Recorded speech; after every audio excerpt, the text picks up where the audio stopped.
Namaste, Swamiji. It is my blessed opportunity to be here and be a participant of this symposium. Of course, when Swamiji called me and said, you'll be one of them, my first response was, no way, that's not happening.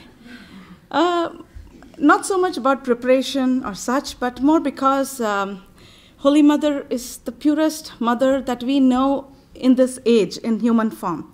And I still do not feel worthy enough to be standing here and talking about her. But most of you who know Swamiji know that he's not going to take no for an answer. So here I am with all of you. And I'm going to pick up a few facets from the Sri Sarada Devi Stotram, composed by Swami Abhedananda Maharaj. Many of you would have sung it in the morning after meditation or at other times. That song is very special to me. It started out as being very special only because I used to like that the way the song goes. But a few years ago, I learned the meaning of the song itself, and then it became very significant. It is significant because one thing, I know what is it that I'm really praying. But more than that, because in a way, I started to understand Mother. Till I wouldn't know exactly why, but till I didn't know the meaning of that song, I could not read or read Mother's works or about her with the due reverence that I must have had. But this song was like the key, or knowing the meaning of the song was like the key that with which Mother was able to finally enter. And as the song goes, there's a statement where Swami says, put a drop of love in this parched heart. That's exactly how I feel. Whenever I sing that song, it's almost like it's a desert up there, and she's got to keep putting drop after drop after drop. And this song it still works for me in that sense, which is why I picked a few facets that appeals to me a lot and inspires me, and I aspire to get there someday, somewhere, somehow, by her grace. The first verse that I'll pick would be, before that I must say, there will be places where I will be comparing Holy Mother or her relationship with Sri Ramakrishna with our mundane ways and relationships. I feel it is atrocious to attempt doing such a thing, but especially because we both, Mother and us, operate in two different frameworks, so to say. She works in a spiritual framework and we work in a very worldly way. But the log that forms the bridge between these two frameworks would be that both of us are humans. Thank God for us. She came in human form with 2 hands, 2 legs, 2 eyes, 1 nose, and all that. And there's no excuse whatsoever for us to say that we cannot follow what she has done or how she lived her life. So taking that as the excuse, I'm going to compare, and I hope you will be with me when in the perspective from which I'm trying to approach the comparisons, so that we may be able to see the pedestal from where she lived her life. And we may aspire to get there. We know what is the goal that we are reaching for. The first verse that I would pick would be verse 5, whose meaning goes as this. O Sarada, gracious Mother, always covered by the veil of modesty, you are the giver of wisdom. Please protect us from sin and ill. Modesty, a very controversial topic to talk in today's society, especially in the context of a woman. Most often than not, it's always spoken in the context of a woman, and it's never taken well. We, in fact, misconstrue modesty as archaic and as something, as a restriction that the society imposes upon one's freedom of action or way of living or dressing, even in the superficial sense. Sadly, the young girls feel the need to be an exhibit rather than the precious gem that they were meant to be.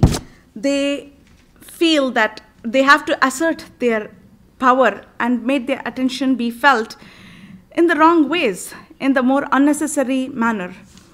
But one look at Holy Mother's life back in Nahabat or afterwards as well reveals to us that she was modesty in word and spirit.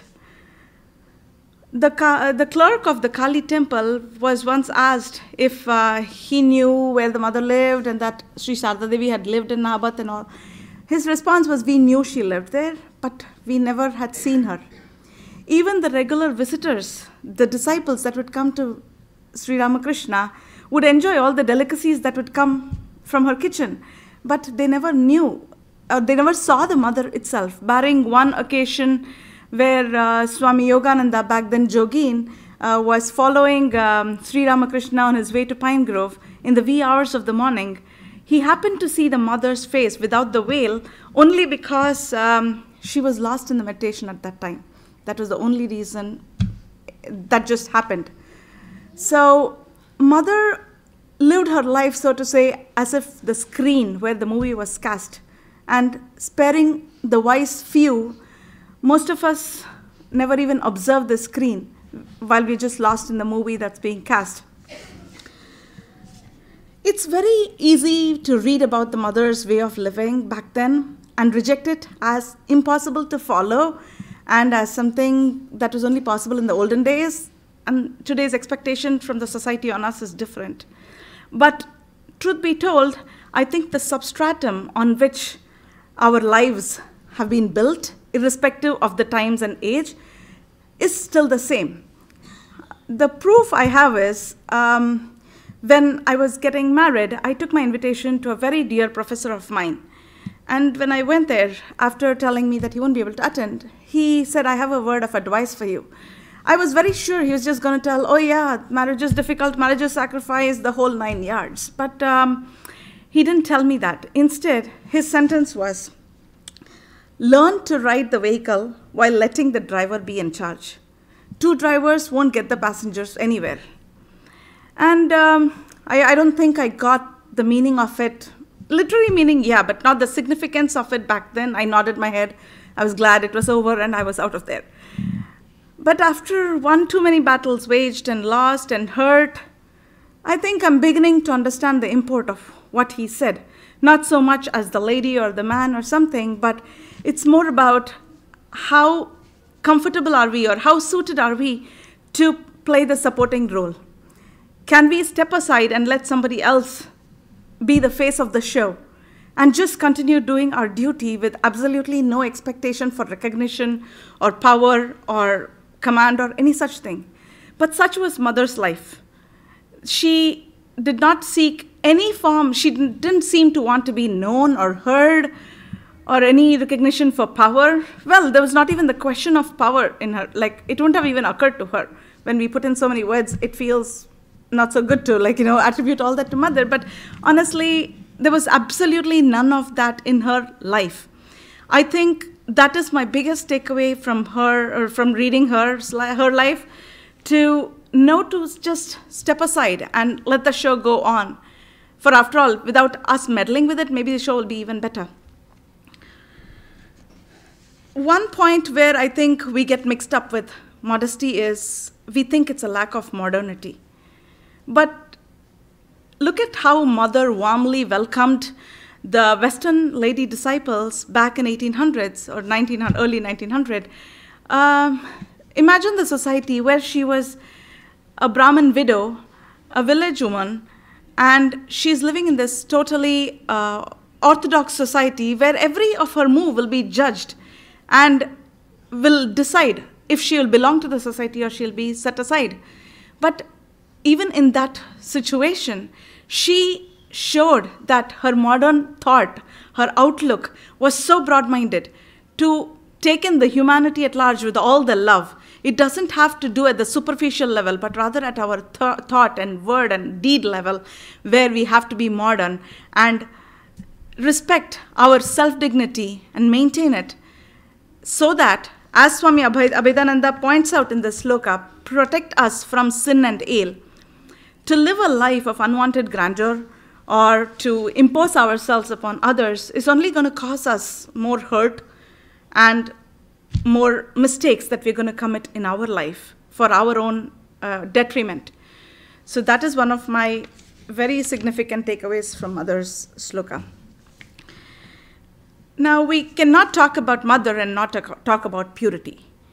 She is purity, purity is mother, the embodiment of purity that we know of, that has lived in our age.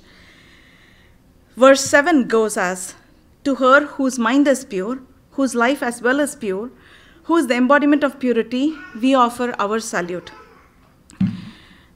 To get a glimpse of her purity, if we read about her life, when mother was 18 years old, she visits Sri Ramakrishna at Dakshineshwar, and Sri Ramakrishna asks her to stay with him in his room on his bedside, and they lived together for full 8 months. And many years later, referring to that period, Sri Ramakrishna said to his disciple, I quote, if she had not been so pure, and if she had lost her self-control and made demands on me, who knows, perhaps my self-control would have given way. Perhaps I would have come down to the physical plane. Now let's see who's talking. Sri Ramakrishna, by that time, had completed all his sadhana, had attained Nirvikalpa Samadhi through Totapuri, with Totapuri's guidance and everything. Like, it was all said and done pretty much. And he's talking of what would have happened to him if not for her purity. Now, just a quick comparison to where we belong. I don't even think more should be said on that topic. But such is mother, such is our inspiration in front of us. An absolute white sheet with not a speck of any kind of dirt, be it in the mind or be it in her action. And to talk about her purity of mind, what comes to me is she was absolutely doubtless. I wouldn't say like, let me just take that back, but if she had a doubt, she would observe the situation or get clarification for her own self in whatever way possible. And once she got that clarification, the matter was sealed and settled. There was no more discussion. There was no second thoughts on it. How, like when you look at her life at Jairambati, when she was waiting for the master to call her, and master was deeply engrossed in his sadhana, crying out to Divine Mother for darshan, news reaches Jairambati, and people speak that, they just gossip that, oh, Sarada Mani has been married to a madman. Poor girl, what's her life up? And things like that. And she's very distressed because it does not reconcile with her image of Sri Ramakrishna and the love he had for her when she visited him and stayed with him in Kamarpukur as a 14-year-old. So it did not just match up at all. She could not believe it, but still people were talking, and she was in distress. Finally, she decides to come to Dakshineshwar. When she comes, her father brings along, and when she comes, Sri Ramakrishna welcomes her so warmly and with so much love. It dispels all her doubts of what is it this husband of hers is like. Imagine she was coming fully knowing that he was following a sannyasi life, and so she didn't know if she was going to get accepted. She didn't know what her position in his life was going to be. But once she came, that was the end of discussion. There was no further question whatsoever.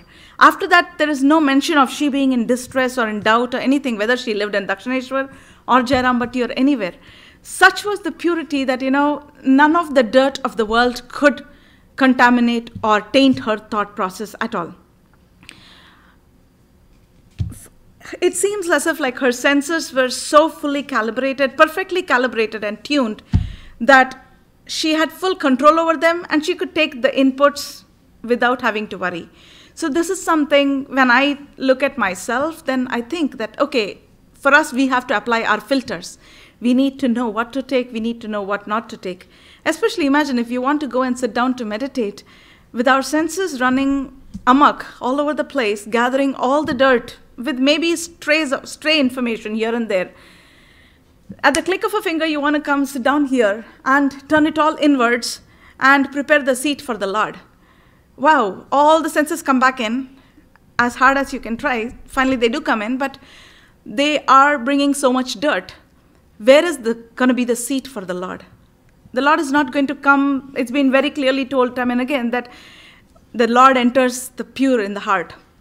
So for us, we have to practice applying the filters and pray to the Mother that may she protect us, may she guide us to practice filtering our thoughts and controlling what we take in and take in only what we need. In line with that, verse 6 goes, with your heart absorbed in Sri Ramakrishna, whose name is very dear to you, O embodiment of his thought alone, we salute you over ever again. Mother and Sri Ramakrishna, they are so intertwined. I mean, obviously, embodiment of purity, where else will Sri Ramakrishna be? And Sri Ramakrishna, embodiment of mother's love, where else mother would be? If mother had a Facebook account, I don't know how many of you have Facebook, but if she had a Facebook account, there is this field called marital status. I would think, or relationship status maybe. I would think she'll mark it as complicated. Now, please don't get me wrong. Not from our worldly sense, okay? But there is no one specific relationship that you can accord mother and Sri Ramakrishna with. There are so many. And still, all the relationships put together is just not sufficient to understand what was it about these two people as human beings, but in the spiritual sense. He was her guru, first, I mean, at the superficial level, husband and wife. Straight off the bat, if somebody was to walk in today, that's how they would understand them as. Then you scratch a little further, he was her guru and she was the disciple.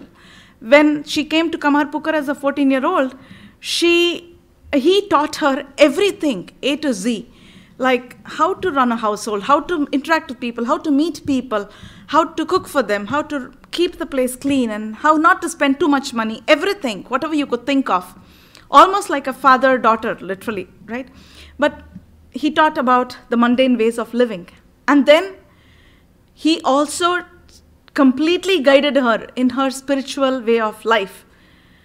And then, when she came to Dakshineshwar, he performs the Shodashi Puja, where he offers all his sadhana and the fruits to mother, invoking the divine mother in her.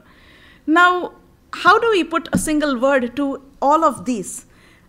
It's my belief that you cannot attribute their relationship by any word only because it's like the woven cloth. You cannot separate the thread from the cloth and still have the cloth. That's how I perceive it as. And one specific point which I like in that, related to that, is when Mrs. Sarah Bull asks her many years later about her attitude towards Sri Ramakrishna, she says, I quote, "In spiritual matters, absolute obedience. In other things, I use my own common sense." Let's make it very clear, her common sense was very refined by guidance of Sri Ramakrishna, so she doesn't have to worry. She can totally exert her judgment on that. But more important than that is, in spiritual matters, absolute obedience. That is my takeaway. She is telling us that follow your guru and you will reach where I have reached. That is my reassurance, that is the reassurance I get from her statement of this. So today, on this auspicious occasion, I want to pray to her that despite, thankfully our gurus tell very simple things, very simple disciplines for us to practice in our daily life. Although it's very hard due to our impulses and nature.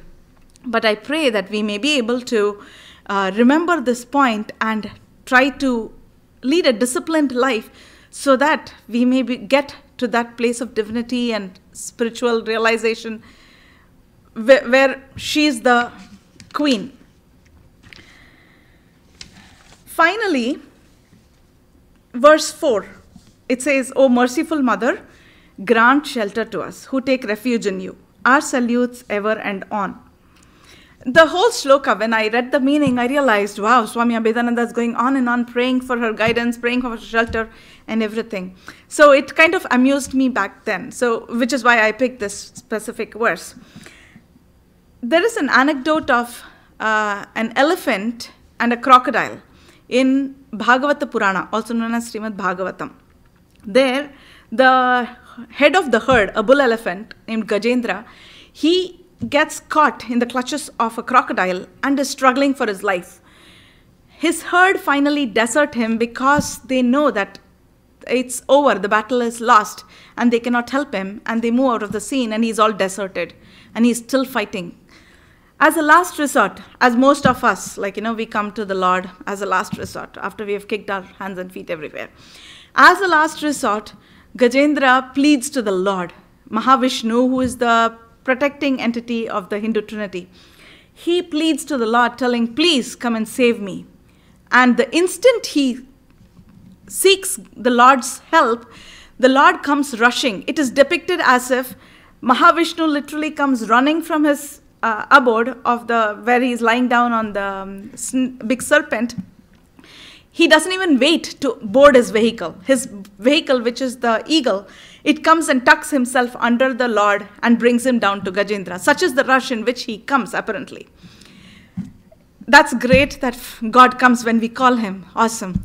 But even better than that is, the depiction is that Mahalakshmi, the consort of Mahavishnu, sits in his chest. Her abode is his heart on the chest. So she sits there and she's constantly nudging him, telling, why are you not going? My son is struggling for his life. Go, go. And Mahavishnu says, I'm just waiting for him to call me. I'll go when I go. So I guess the father will wait till you call. But thankfully for the mother, she will ensure that the father gets out before it's too late for us. And I've heard it in one of the stories. When somebody narrated this story, they had this funny take on this particular episode where they said, maybe actually Mahavishnu rushed only because he was really done with Mahalakshmi constantly pestering about going and saving the son. But that is the kind of assurance I get from Holy Mother. If I was, many times when I started reading the gospel initially, I thought, oh, I wish I was there when Sri Ramakrishna was there. My liberation would have been like this. At the touch, I would have been out and gone. But later, as you read more and more, I saw how he would reject people based on their qualities or based on their karma, whatever that was. He'll tell, oh, no, he can't even touch me. I won't take food from him and things like that. I thought, oh my God, then if I'd been there, he would have sent me out of the premises even as I would step into the Dakshineshwar temple. So maybe in a way, I don't know, it's good or bad, but it didn't happen then. But it is because of Holy Mother, I feel that I'm under the auspices of Sri Ramakrishna today, that we are all in his family only because of her love. If not for her love, I don't know where I would be, what would be happening to my life and progress. To me, she is the kindness in Sri Ramakrishna. She is the love, and most importantly, she is the blessing that's pouring out of him onto us. To that mother, we don't need to actually pray anything. She doesn't wait for our prayer. By virtue of being her child, we are taken care of. But because we love to talk, at least I like to talk, and we want to verbalize every feeling of ours, we want to make it loud and clear what is it that we think, that we say this prayer, that please come to my shelter, please give me shelter, please protect me. So we can be assured of the fact that we have a mother, the mother, who is just sitting and watching the show. When she is done with our drama, she's going to throw her hands up in the air and come and take us and release us.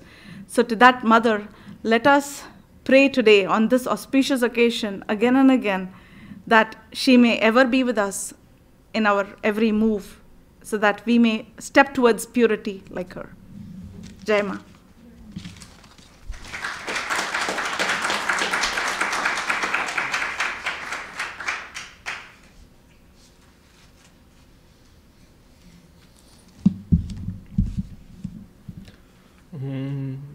सर्वमंगल मंगले शिवे सर्वार्थ साधिके शरण्ये त्र्यंबके गौरी नारायणी नमोस्तुते. It's fine. You okay? Yeah. Good afternoon. It's a blessing of Mother that I got a chance to talk with all her children today. I will start with a letter Swami Vivekananda wrote to Swami Shivananda, and there he describes how he feels about Mother. So it goes, let Ramakrishna disappear. That does not frighten me. But it will be calamity if people forget Mother. Don't be angry with me. None of you has understood Mother. Her grace upon me is 100,000 times greater than that of Master. About Mother, I am little fanatic. I can do anything if she gives the order. I shall give a sigh of relief when you purchase a piece of land and install this living Durga there. Brother, when I think of Mother, I say to myself, who is this Ramakrishna? I say this because of my fanaticism. Whether Ramakrishna was God or man, you may say whatever you like, but brother, shame upon him who is not devoted to Mother.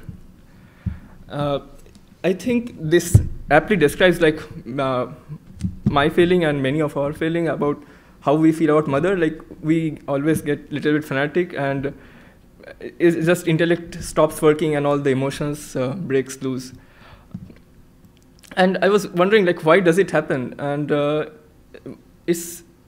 realized that it's just a unselfish love of Mother that flows through Mother, that we get bind to her. Her love binds her to her. Her love binds us to her. And oftentimes we think that this love is just in the heart, in the emotions, but there are also occasions when this love manifests itself in external form. And for example, all these motions of stars, motions of planets, and or snow falling, or any external appearances, this manifestation of all these powers of nature are also a form of love.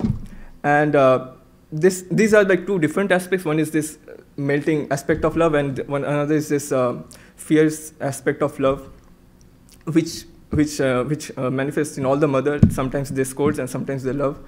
And so first, in very few minutes, I'm going to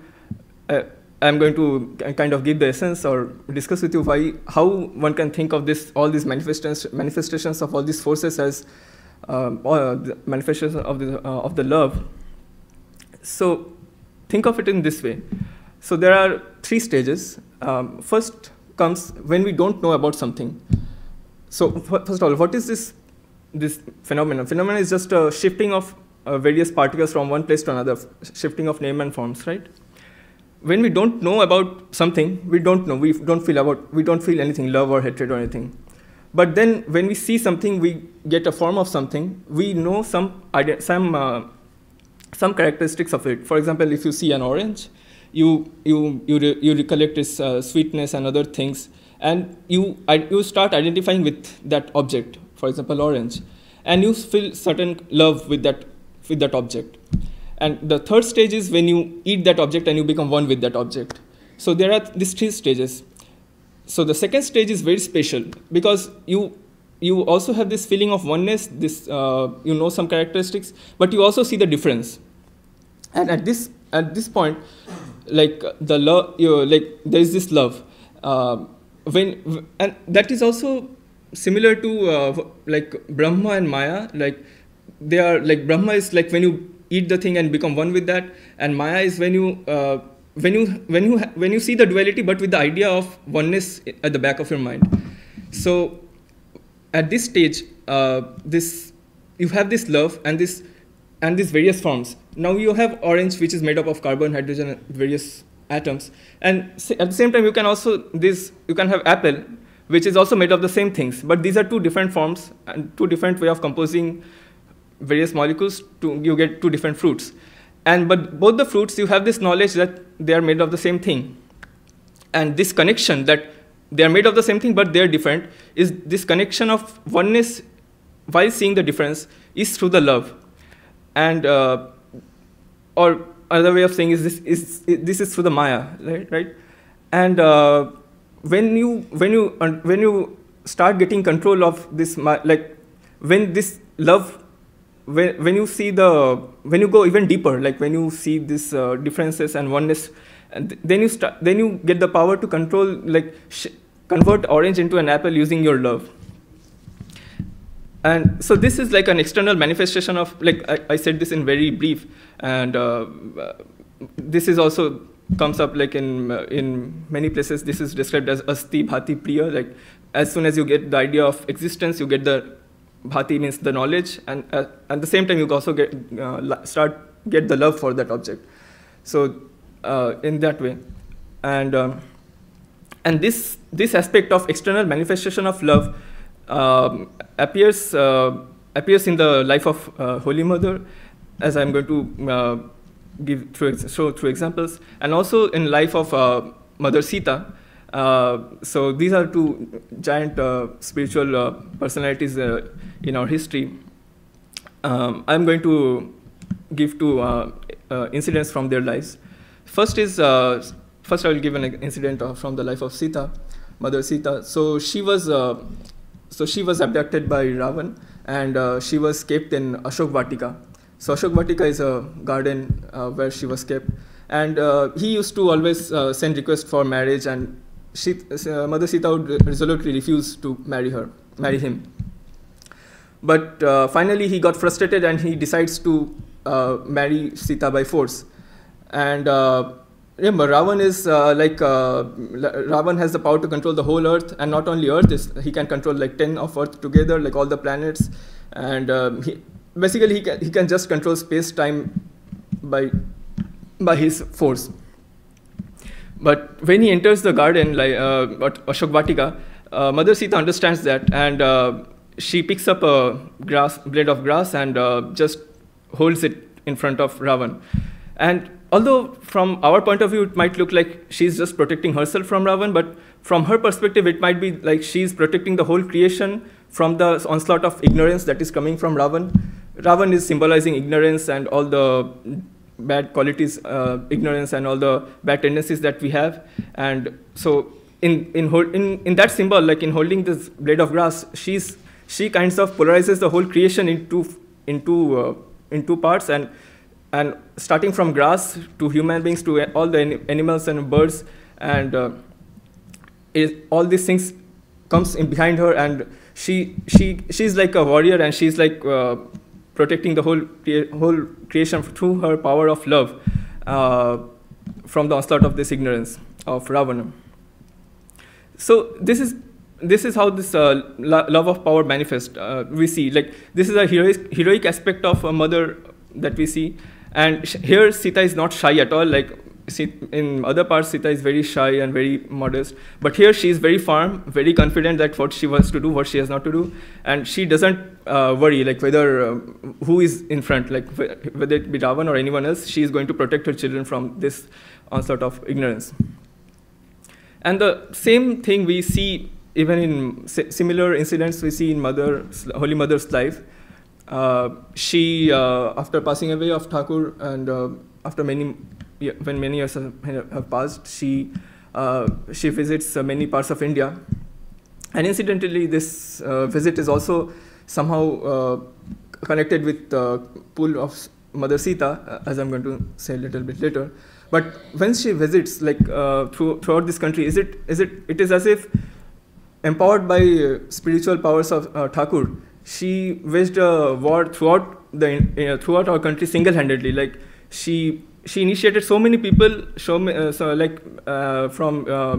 railway stations, in wherever she could, and she was confident, like, and she wanted to remove the ignorance from the minds of her children, and she was so outspoken and so firm that she said many times. She said that when she saw that her children are not powerful enough to get out of this ignorance, she said, you don't have to do anything.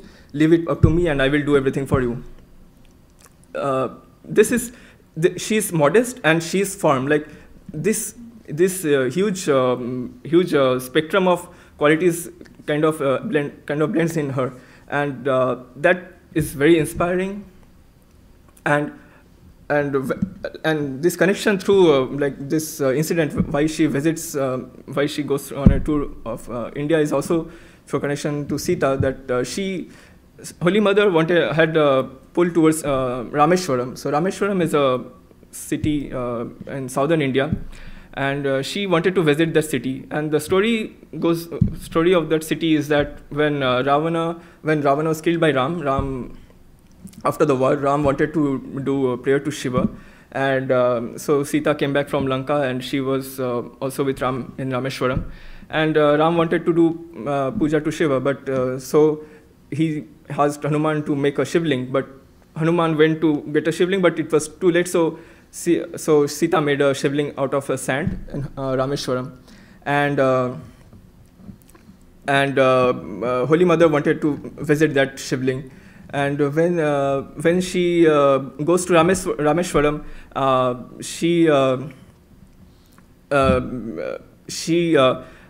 so I'm going to read. Like as soon as she sees the shivling, her mind goes across all the 1,000 years, and she suddenly feels that she's Sita herself.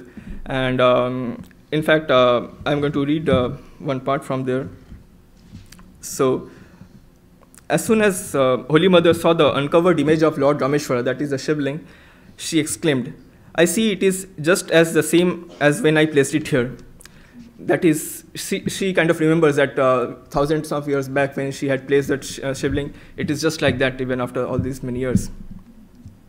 And it is such an amazing, and even there are many more incidents. Even Thakur Thakur also recognized her as Sita, and Holy Mother once said to her disciples that the master, that is Thakur, could not touch money, but he had a vision of Sita in Panchavati wearing diamond-cut bangles, and he had 2 bangles made for me in that same design. With his divine eyes, Ramakrishna saw that in one of her previous incarnations, Sarada Devi had been Sita. So even Thakur saw her as Sita in his visions. And so the point is that both Mother Sita and Holy Mother, while they were modest and very shy, but when it comes to matter of spirituality and ignorance, they are outspoken and like they're warrior and like commander. Like she doesn't listen to anyone and doesn't allow anyone to hurt her children. And about her tremendous spiritual power, about her spiritual power, Swami Premananda wrote, "Who has understood the greatness of Holy Mother? You have heard about Sita, Savitri, Vishnupriya, Radharani, but the Mother occupies a higher place than them. Not an iota of supernatural power is noticeable in her. The Master was endowed with the power of knowledge, and we witnessed many times his ecstasy and samadhi. And what about the Mother? She holds this power suppressed within herself. What a great superhuman power she was. Victory to the Mother. But don't you see how many people are coming to her, receive her grace?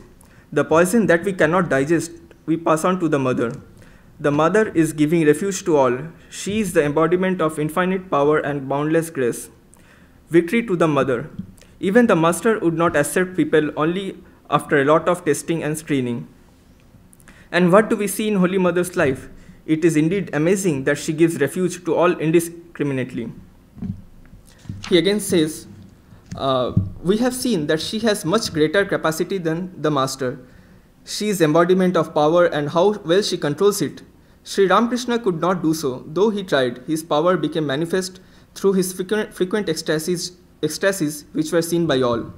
The Mother repeatedly experiences samadhi, but others do not know of it. What wonderful self-control she exercises. She covers herself within a veil, like a young bride in her husband's home.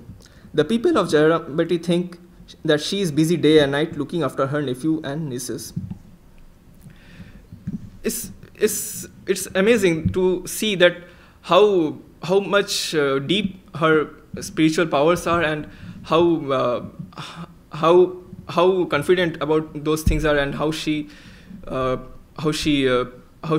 uses those to protect her children.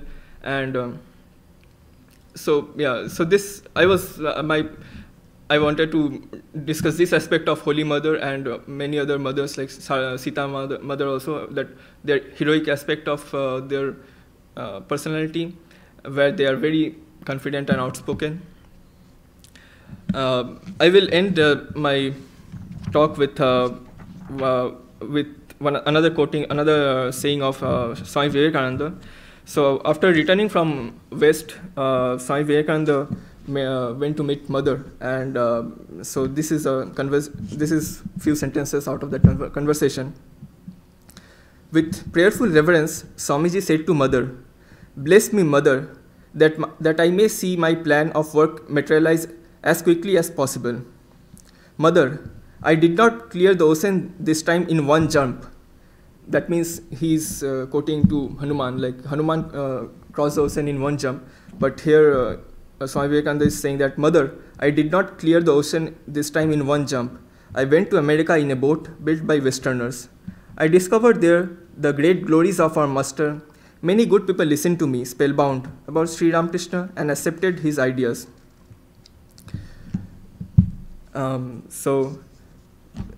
So we see like many of Swami Vivekananda, Sri Ramakrishna, even Holy Mother herself, and many saw this similarity parallels between Holy Mother and Mother Sita's life. And it's indeed amazing to have the mothers protecting us and within our heart and externally and internally. And I pray to Holy Mother that she protects all of us and from all the ignorances, and she shows us path to realization. Thank you.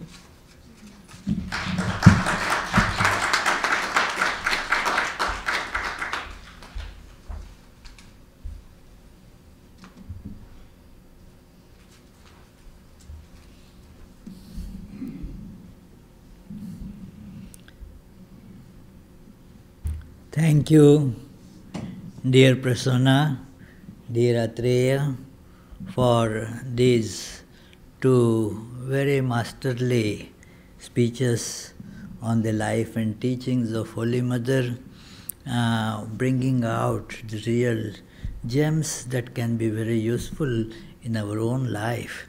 It is, the Prasanna in her very beautiful speech given with such excellent language, with quotes, and bringing out her own thoughts about Holy Mother, giving analogies from our present day situations, pointing out the meaning of true modesty, and also brings out how the Holy Mother and Sri Ramakrishna, they were just one. She said, well, it would have been described as complicated, the relationship. It is because it is not a complicated relationship. It is the simplest of the relationship. But our culture has become so complicated that simple becomes complicated and complicated appears to be very simple. It was the relation of oneness. That is why when Holy Mother was asked, this is a very, amply quoted saying of her when she was being asked by a disciple that, are you mother of all? She says, yes, I am mother of all. In what sense? Well, I am real mother. I am mother of all. Then mother of all, of everybody, even all these little creatures, ants and all that. Yes, I am mother of them as well, she replies. And then, just to drive the screw in further, this disciple asks, are you mother of Sri Ramakrishna also? And she says, without the slightest hesitation, yes, I am Sri Ramakrishna's, I am his mother too. But he is your husband.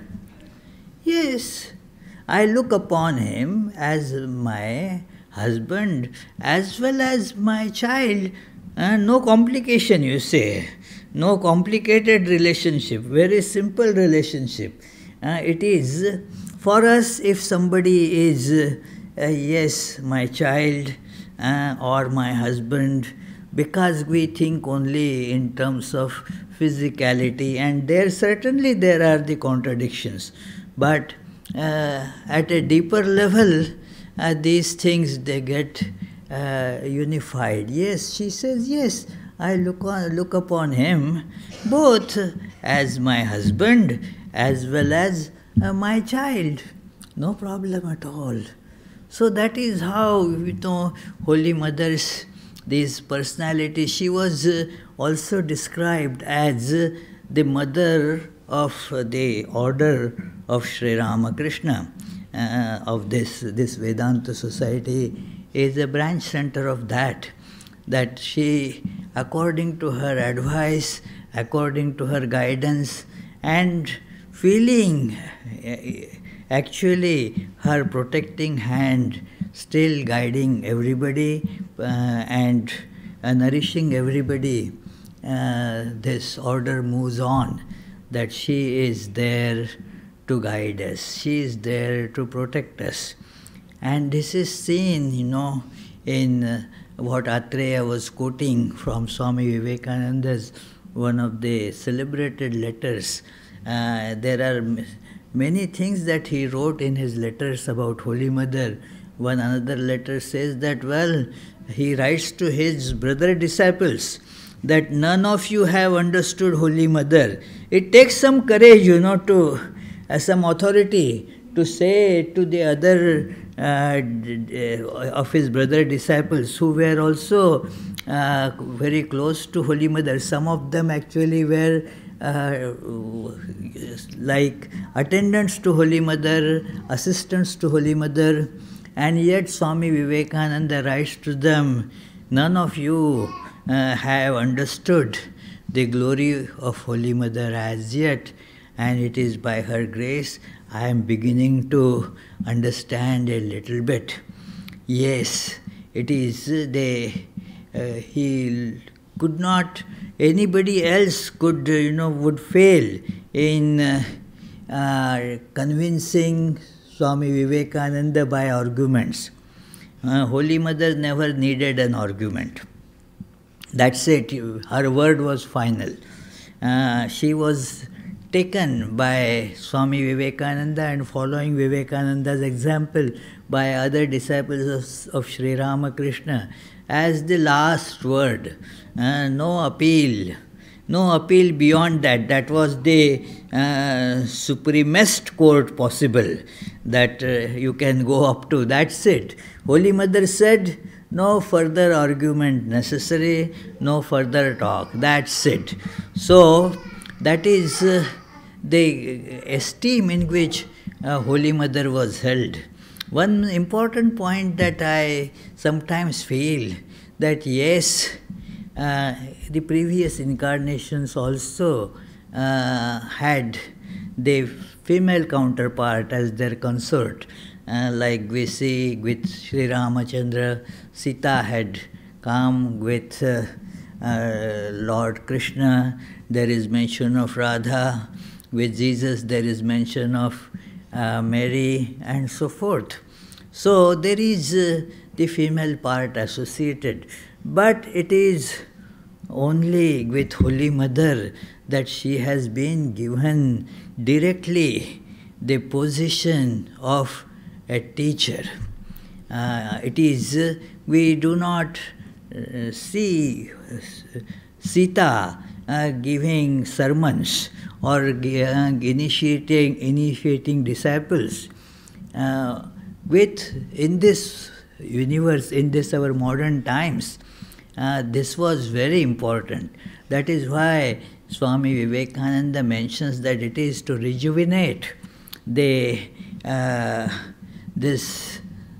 womanhood and bring it back to its glory, that Holy Mother has been given this role of being a teacher. Sri Ramakrishna mentions once that, pointing to his own person, what after all this has done, you have to do much more.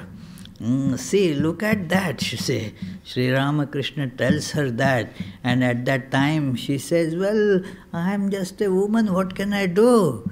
No, Sri Ramakrishna knew that in time, when the situation demands, all the greatness as a teacher that was hidden in Holy Mother will just come out, and the world will be astonished to see the tremendous power of her teachership. It is that power that Holy Mother was. It is therefore she is called the Shakti of Sri Ramakrishna. Yathagner dahika Shakti Ramakrishne sthita hiya. That is another prayer to Holy Mother, that like in the fire, there is the burning power.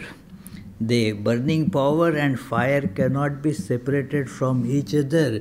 So similarly, Holy Mother and Sri Ramakrishna, they were together. Just the two expressions, fire and the burning power cannot be separated.